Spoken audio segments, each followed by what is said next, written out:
Welcome to The Disappearing Mind, a unique podcast helping you find clarity and support along your dementia journey. Now, join National Dementia Trainer and Coach Dawn Platt for an all-new episode. Hello and welcome back to the Disappearing Mind podcast. I'm your host, Dawn Platt. We're here to help families, caregivers, and anyone interested in brain health understand dementia in a compassionate, clear, and practical way. On today's podcast and during this month, I'm pretty excited. We're going to be talking about brain health, cognitive health. And today's episode that we're kicking off with is called Brain Health is the New Heart Health. What everybody needs to know about dementia, its risks, prevention, and cognitive reserve. I'm so glad you have joined me today, and I'm going to be talking about something that really affects millions of people, and that's dementia. But more importantly, we'll explore what you can do to support your brain health, not only for yourself, but for your loved ones and perhaps those that you care for every day. The interest in cognitive health and really brain fitness and wellness has surged recently, moving from a niche topic for the aging to a mainstream focus for all generations, especially millennials and Gen Z, driven by a desire for preventative care and optimized living. This conversation has shifted towards being proactive, living a lifestyle based on strategies for maintaining long-term health and brain vitality. There are some trends that are driving this, and some of those key trends and contributing factors to this growing interest probably includes a preventative mindset. Consumers are no longer waiting for brain issues to arise. Instead, they are proactively adopting habits and seeking products early in life to support long-term brain and cognitive health, and potentially to reduce the risk of neurodegenerative diseases like Alzheimer's disease. The impact of modern life, I think the pressure of a fast-paced, always online world have led to common complaints of brain fog, burnout, and mental fatigue. The COVID-19 pandemic further amplified these concerns, accelerating the focus on mental well-being and resilience. Scientific advancements, a deeper understanding of neuroplasticity, which is the brain's ability to change and adapt, and the gut-brain connection, which we're hearing about so often on the news and certainly online, has made people more aware of how daily activities and diet directly affect brain function. The holistic and personalized approaches that we're seeing people take in their life and taking accountability for their own health in the brain health market is moving beyond a standalone supplement to an integrated science-backed solution that's combining nutrition, exercise, sleep, and stress management, often personalized to the individual needs and lifestyles of people. There are some strategies that I want to talk to you about. I'm very excited about this topic. I'll tell you, in my career, in my early career, these are things that were only rarely talked about at an occasional conference. It wasn't something that physicians and really even experts spoke about all that often. So to see and hear people being engaged and being excited about brain health and what we can do and use it in the same sentence as heart health is pretty exciting to me, since I've spent my career in geriatrics and spent my career helping care for people, helping direct people and families in cognitive decline and symptoms that are leading to dementia or will lead to dementia. So for me, I'm very excited to see people get involved, and be interested. But there are some strategies out there for cognitive wellness that I want to bring to your attention. And I want to share with you on the podcast because I think that not only is the audience caregivers, but people who are thinking about their own health, their own future, especially if you're a caregiver that's had a parent who has suffered from any type of dementia. I think it's a point of concern and a legitimate point of concern. But what are those strategies for cognitive wellness that we're seeing and we're hearing about? Well, research, including landmark studies like the U.S. Pointer trial, suggests that lifestyle modifications can significantly impact cognitive function at any age. So we're not just talking about older age, we're talking about any age. Some of the recommendations, some of the things that we're seeing come out is in and around physical activity.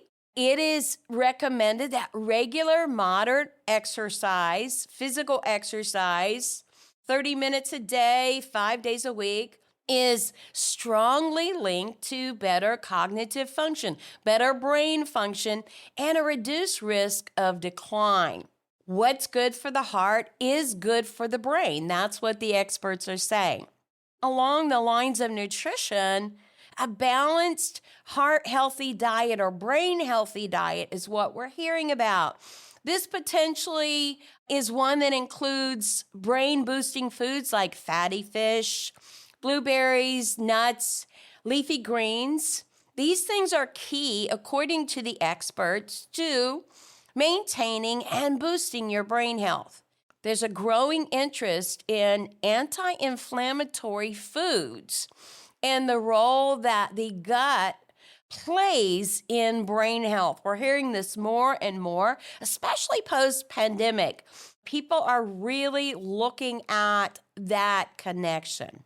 Mental stimulation is another area that we're seeing a lot of recommendations in, and those recommendations are engaging in a continued learning, taking up a new hobby or playing games like puzzles and card games helps to strengthen neural pathways and build what we call cognitive reserve.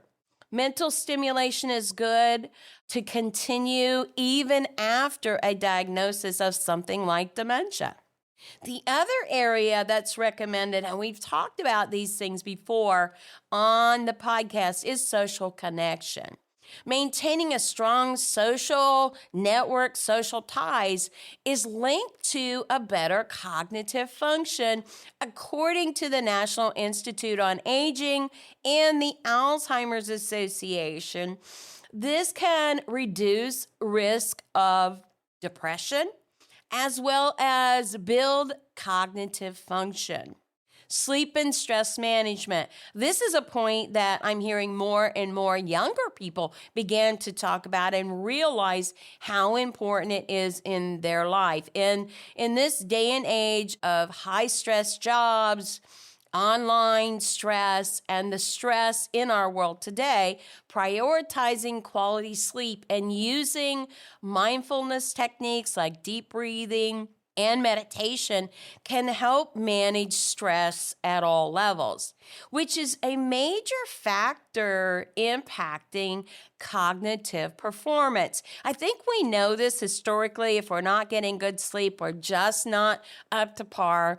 But really, these studies are going deeper, and watch this particular area as we move forward. How much is going to come out about our need for sleep and new stress management techniques that will be beneficial to our brain health. And then managing health risk. Working with our healthcare professional to manage any cardiovascular risk like high blood pressure, high cholesterol, managing diabetes, or any other chronic disease that is really crucial for our physical health, but it is crucial for our long-term brain health. In many instances, dementia is directly impacted by what we call a comorbidity or another health factor or nutrition factor that is impacting the person. These tips from the National Institute on Aging and the Alzheimer's Association are great resources. They offer a lot of evidence-based guidance in promoting cognitive vitality. One of the things as I was researching for the podcast, I found and was very excited about is if you want to delve deeper into this, and it's really my reason behind doing this podcast, there is tons of information out there and available from experts, from legitimate and valued healthcare organizations, insurance companies, and other experts to be able to learn more and more at any age about how you go about preserving your cognitive health. I want to kind of roll back a little bit and talk about understanding dementia. This is a dementia journey podcast. And although we address 4 stages of understanding on the podcast, let's talk about understanding dementia in its simplest of terms. So let's start with a question that many people ask, and that is dementia just a normal part of aging? The answer is absolutely no. Many older adults live their entire lives without developing dementia. Normal aging can include things like a little forgetfulness, weaker muscles, or stiffer arteries, but dementia is very different. It's caused by changes in the brain that affect memory, thinking, and daily function.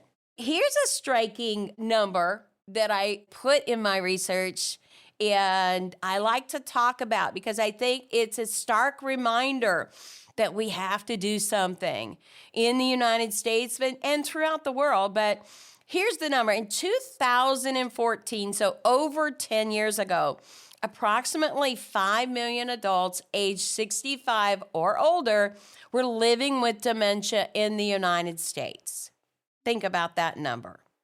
By 2060, that number is projected to nearly triple, almost reaching 14 million. These people are people with families, friends, and communities who will need support, understanding, and care. So this is not going away. This is not shrinking. This is something that we will deal with here in the United States. It will require more healthcare, more support, more information, and more resources. So this is a huge topic for us to really look at as individuals. Perhaps you're listening to the podcast today and your loved one is someone you know and care deeply for begins repeating questions, misplacing items, or struggling with daily routines. You might wonder, is this normal aging or what's going on? Understanding dementia helps us recognize early signs and provide the right support before daily life becomes more challenging. And this can be something as simple as a person's just off or a person is just forgetting a lot of things. There are a number of things that may be causing this that's not dementia. There could be a medication that's impacting someone. It could be stress. It could be lack of sleep. It could be nutritional deficits. There's a number of factors that impact cognitive wellness and the ability to process effectively or at your norm. So understanding dementia and the difference between normal aging or just being off to actual dementia is going to be very helpful for you and your friends and family. There's some specific risk factors and early signs that I want to go over. I think is important when we're talking about cognitive health. to understand that dementia is influenced by multiple factors, not just one factor, and not all of those factors are under our control. Age itself is the strongest risk factor, but there are other factors that can influence dementia. And I want to just review a few of those with you so that you have a better understanding. Obviously, cardiovascular health, chronic high blood pressure, out of control diabetes, high cholesterol. These are known factors that will impact dementia at some point in life, especially if they become chronic and are left unchecked. At some point, it's going to impact that person's brain. Lifestyle habits. These are huge, okay? Smoking, physical inactivity, obesity, poor diet, consuming all processed food, tons of sugar. We now know that those things are impactful when it comes to people developing dementia. Alcohol abuse, recreational drug abuse, all of those factors and lifestyle habits are going to put you at risk for dementia. Mental and social engagement, staying mentally and socially active reduces risk. I'm at the latter end of my career. I'm not at the end of my career, but I have no real plans for retirement at this point because I am mentally active. I love what I do. And people talk about that all the time, especially younger people than myself, always talking about, don't you want to retire?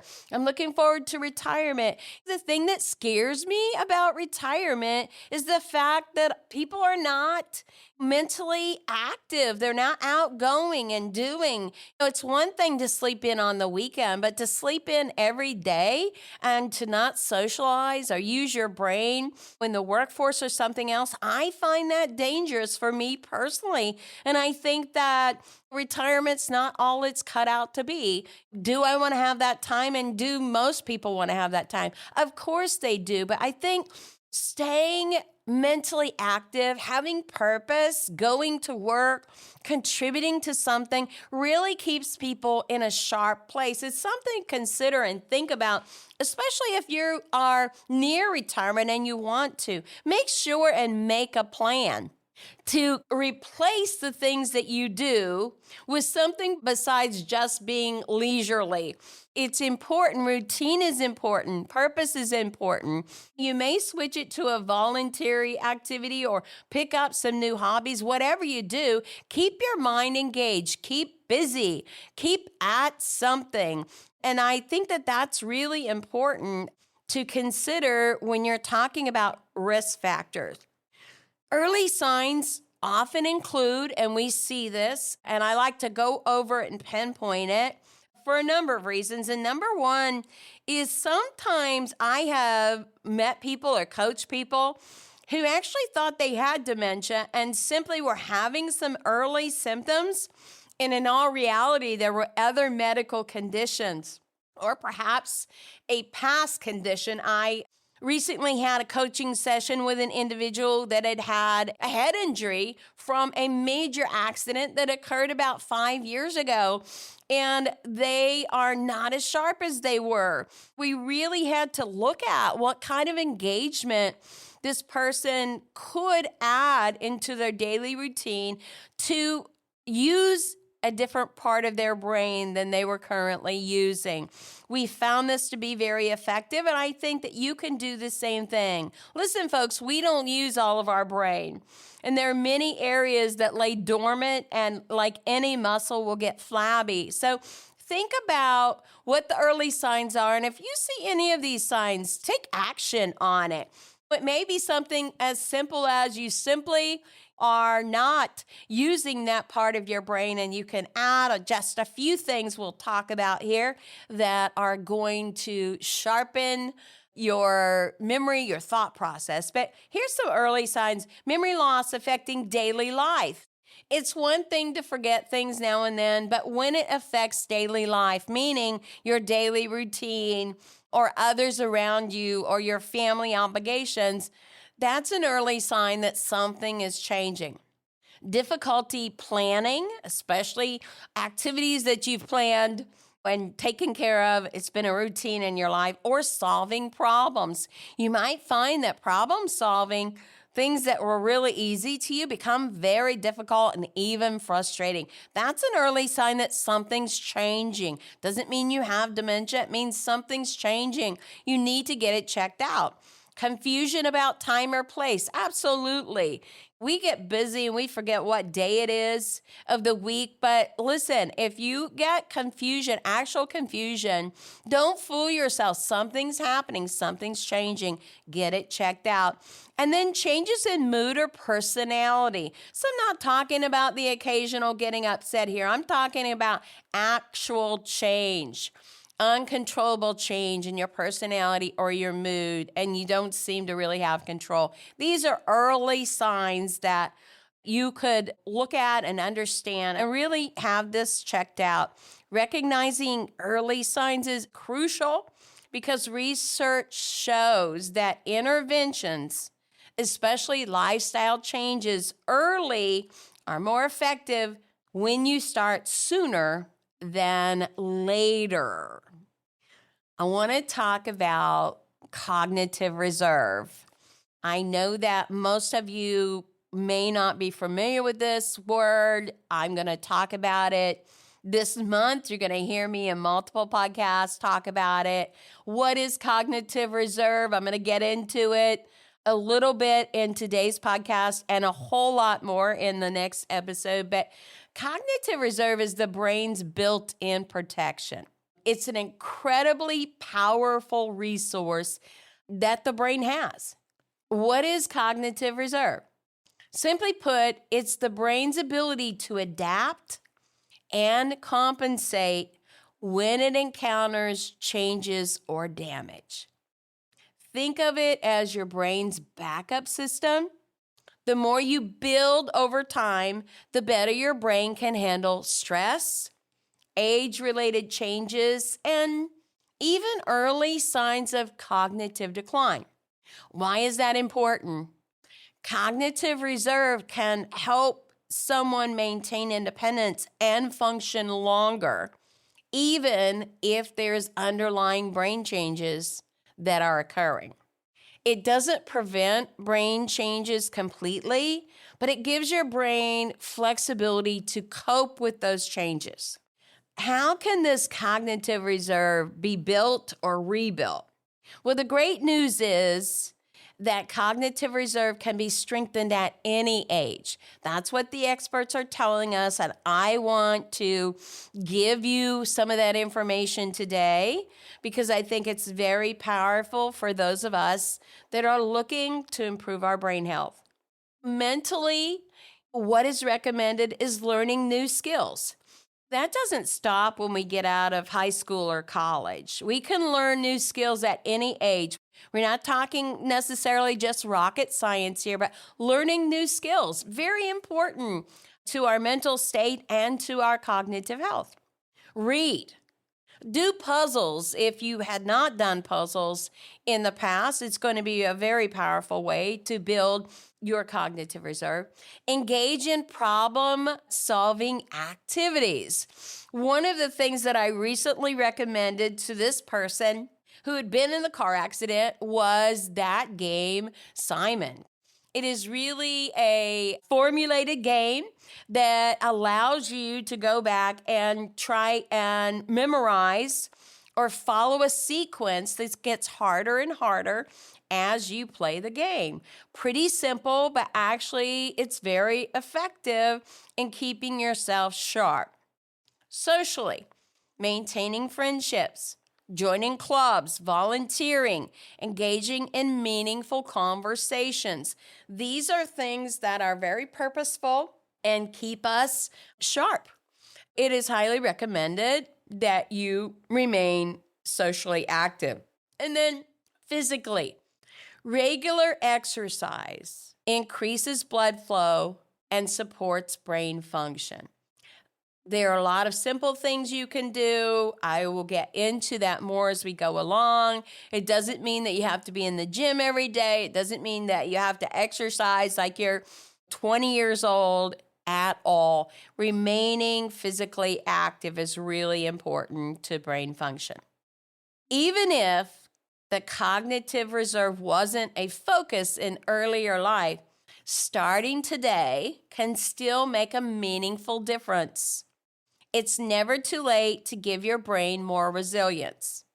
Picture two people at the same age with similar brain changes under a microscope. One of them stays socially and mentally active. The other isolates and rarely challenges their mind. The first person may show a few outward symptoms, while the second may experience noticeable memory issues. That's the power of cognitive reserve.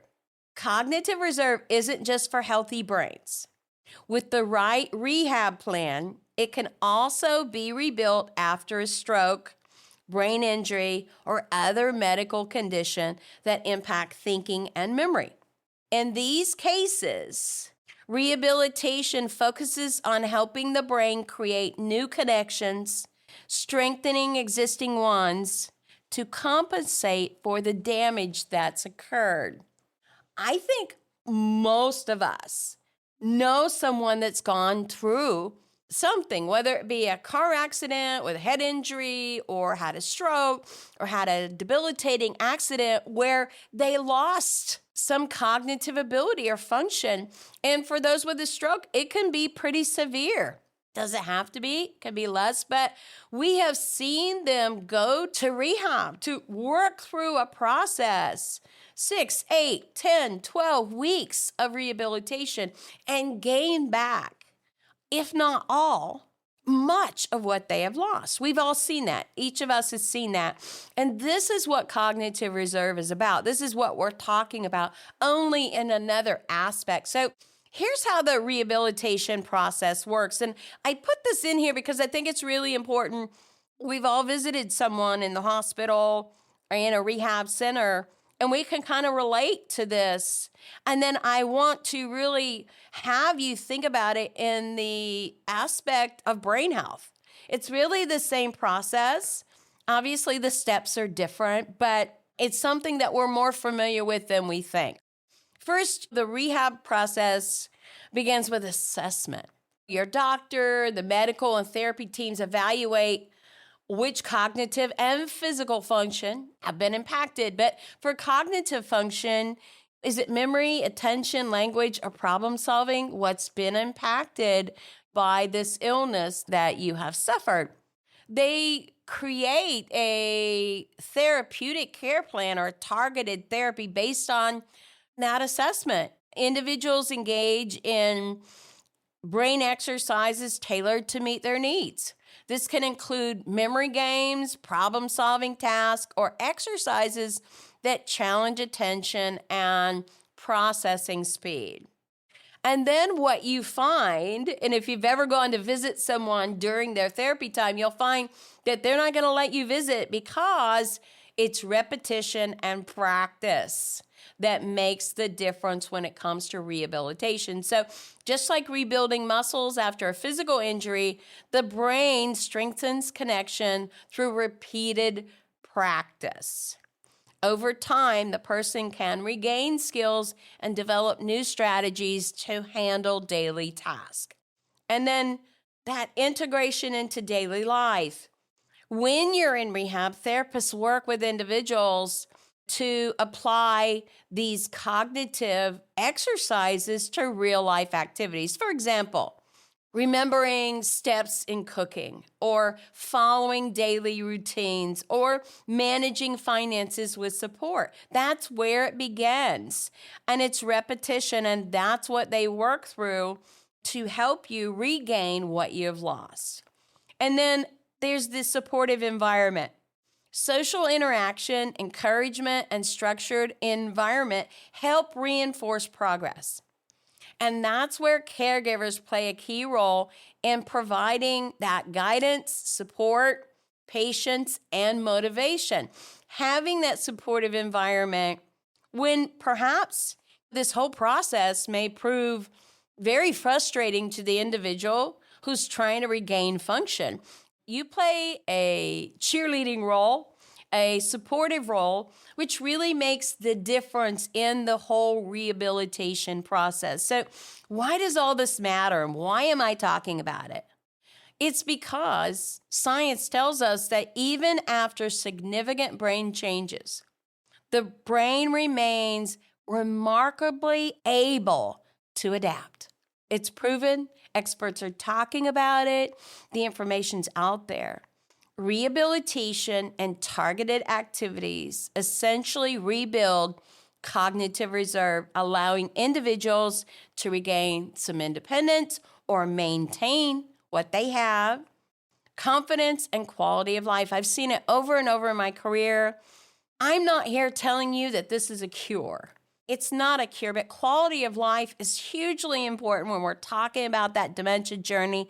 I see my patients who remain as active as possible have more quality of life and less decline than those who do not. That's why I wanted to talk about this today. Imagine Mr. Lewis, who experienced a mild stroke affecting his memory and attention. Through these daily routine exercises, guided practice in walking, cooking, and weekly therapy sessions, he gradually regains his skills that he thought he'd lost. He may not get them all back, but he can regain some of them. And over time, he may enjoy reading, managing his own medications again, or staying socially active. Cognitive reserve is actually being rebuilt step by step. And it's a powerful, powerful therapy, something to think about in all of our brain health journeys. Normal aging, cognitive changes, and dementia is something that we always talk about on the podcast. But it's important to understand what's normal and what isn't when it comes to cognitive changes. With age, it's expected that we're going to forget names or misplace our keys or take a little longer to learn something new. That's normal aging. But with some changes, especially cognitive changes, it may go beyond normal aging. And we may see something as common as mild cognitive impairment. We call that MCI. That's the condition where someone experiences noticeable memory or thinking changes that are greater than expected for their age. But the daily life is largely unaffected. People with MCI are at higher risk of going on, if nothing is done, to develop dementia. But early recognition provides an opportunity to implement strategies and medical care that can support brain health, slow the progression, and maintain as much independence as possible. When we talk about that, I want you to think about other factors that might be impacting your cognitive health. Stress, we've talked about that, anxiety, or even depression left untreated can impact your cognitive health. Sleep disturbances. If you are not sleeping a good 6, 7, 8 hours a night, perhaps you should talk with your doctor and get that taken care of. Continued sleep is very important for cognitive reserve, for brain regeneration, for the body to rest and regenerate itself. Medication side effects. This is a large one. And let me go back to the person that I spoke about who had the car accident and the brain injury from that car accident. The additional thing that we found is that he had actually had a respiratory condition, ended up being from allergies, more allergy related than it was infection related. And he began taking some medicines, nighttime medicines for cold and all of that. And it really caused some brain fog for him. Medication side effects are really important. If you are suffering any kind of cognitive decline, go to your pharmacy and ask your doctor to take a look. Is there any medication I'm on that might be impacting this, or talk to your doctor about it? Again, medical conditions like thyroid disorders, vitamin deficiencies, or uncontrollable diabetes, urinary tract infection, cardiovascular issues. These are things that will impact cognitive brain function and worsen those functions for people who do have dementia. But dementia, on the other hand, does affect day-to-day life. It is not something that comes and goes, okay? Forgetting to pay bills, getting lost in familiar places, struggling with tasks that were once routine. You need to understand the difference between normal aging, MCI, and dementia. It will help you respond accurately with patience and support, and to find practical interventions rather than just be frustrated.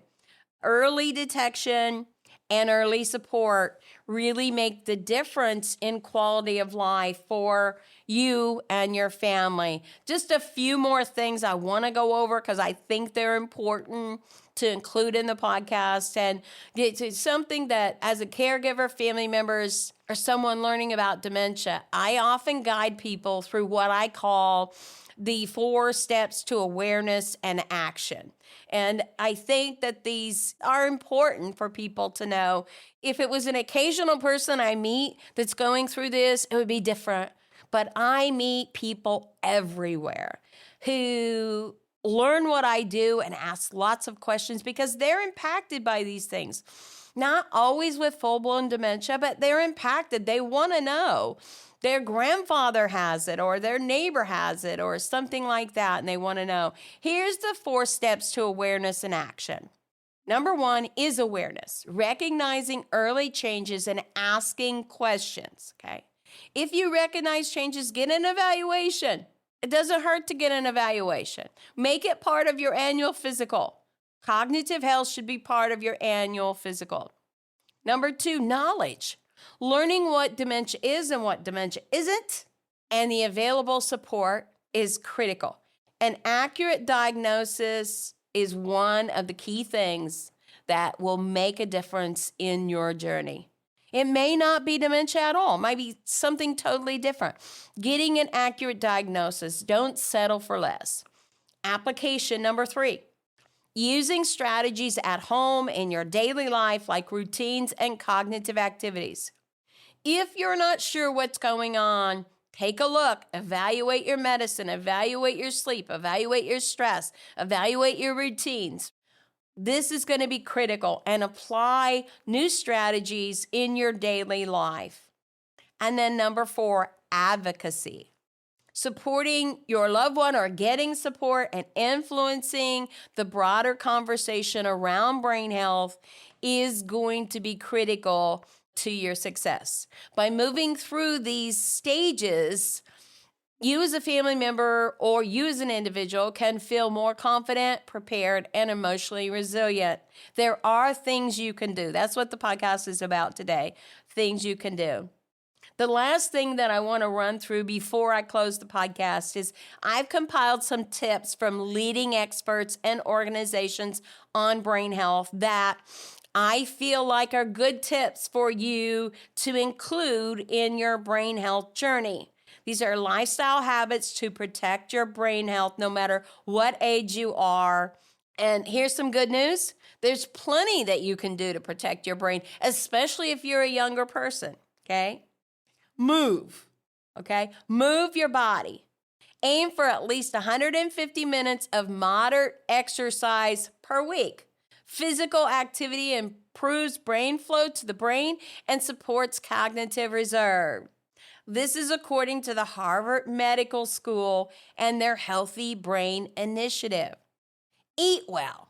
Diets like the Mind Diet or Mediterranean diet that are rich in vegetables, fruits, whole grains, fish, and healthy fats are linked to better brain outcomes. This is according to Rush University and Mind Diet research.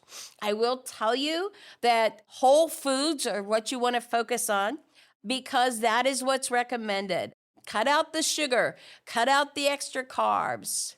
This is something that is going to really be part of a successful brain health journey. Challenge your brain. Learn new skills. reading, puzzles, strategy games that help strengthen neural connections. This is from the National Institute on Aging and Brain Health. Okay, this is a critical thing, and I think those of you that are active feel like your brain is pretty healthy. You're never too old or it's never too late to try and pick up some of these skills. Staying socially connected, we've talked about that several times today. Engaging in meaningful social interactions reduces the risk of cognitive decline. This is from the Alzheimer's Association in their social engagement guidelines. Sleep and stress management.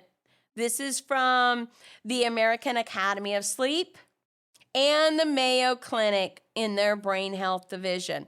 Quality sleep helps consolidate memories and mindfulness, and reduce stress. Techniques protect brain function. Even small changes make a difference. The key is consistency, not perfection. For families and caregivers, these habits can be incorporated into daily routines to support both their own brain health and the well-being of those they care for. In closing, I want to wrap up today and say that dementia is not an inevitable part of aging. Understanding the facts, recognizing early signs, and building cognitive reserve can protect your brain and improve quality of life for you. Your action step this week is to pick one new activity to challenge your brain or connect with someone socially. Keep it simple, keep it consistent, and notice the difference it makes. In the next episode, I'm going to dive deeper into cognitive reserve in action with practical routines and activities for every stage of life, plus tips for caregivers how to integrate them into daily life seamlessly. Thank you for joining me today. Stay curious, stay compassionate, and keep caring for your brain and your loved ones. Until next time, this is Dawn Platt. Make it a memorable day. Thank you for joining us for the Disappearing Mind podcast. We hope it's helped you find clarity and support along your journey. Be sure to subscribe to never miss an episode, visit our website to suggest future topics, and share the podcast with friends and family.